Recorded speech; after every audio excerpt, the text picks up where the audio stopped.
Bagay sa ating bansa na merong presidenteng bangag na wala sa tamang pag-iisip. Yan ay hindi galing sa kung sino-sinong Pilipino. Yan ay galing mismo sa bunganga ng kanyang kapatid na si Amy Marcos na si Bongbong Marcos ay bangag at adik. Kung bibigyan ng pagkakataon makababasa pa si Pangulo, sino yung sa tingin mong ipapalit? Ang dapat ating ipalit, walang iba kung hindi si VP Sara.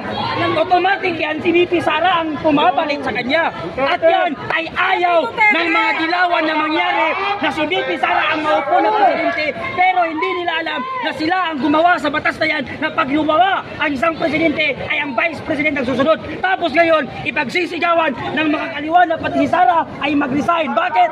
Alam nila na mapuputol ang mga sungay nila pag si VP Sara nga po. Wala ni isa na ang pwedeng mangungurakot. Nasa harap nyo si Secretary John D. Rimulyo mula sa DILG. Ano yung mensahe niyo sa kanya kung gusto niya makipag-usap ng harapan? Kung gusto mo makipag-usap, John B. Crimulya ng harapan sa taong bayan, bumaba ka dyan sa pwesto at explain mo sa taong bayan na ang amo mong bangag ay hindi bangag. At hindi maniniwala ang taong bayan dyan, John B. Crimulya.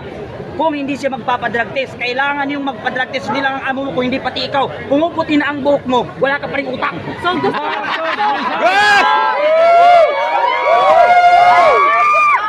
niyong sundin yung sinasabi ni Senator Amy Marcos na makakoli kay Yes, si Pangulo. Bakit? Kung gusto nila na ang taong bayan ay maniwala pa sa kanila, kailangan nilang gawin yon para maipakita taong bayan totoo na ang binibintang sa kanila ay hindi totoo. Nagsasagawa na yung ICI ng investigasyon sa maanumalyang flight control. Hindi.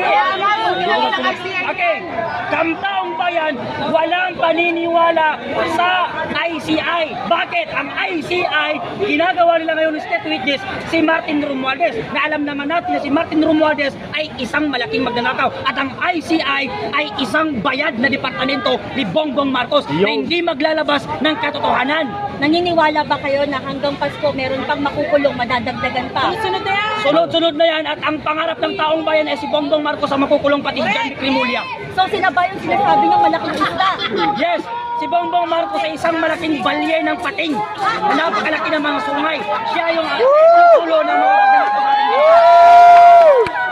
Alam nyo, kaya ko sinasabi na si Bongbong Marcos ang pinakaulo ng mga kurakot. Kaya ko sinasabi na si Bongbong Marcos ay isa sa pinakaulo ng kurakot dahil siya ang ubang aproba sa lahat ng project at sa lahat ng budget. Si Bongbong Marcos ang pumipirmahan yan bago mapunta doon sa silado ng mga kurakot. May mga sinabi si Jaldico na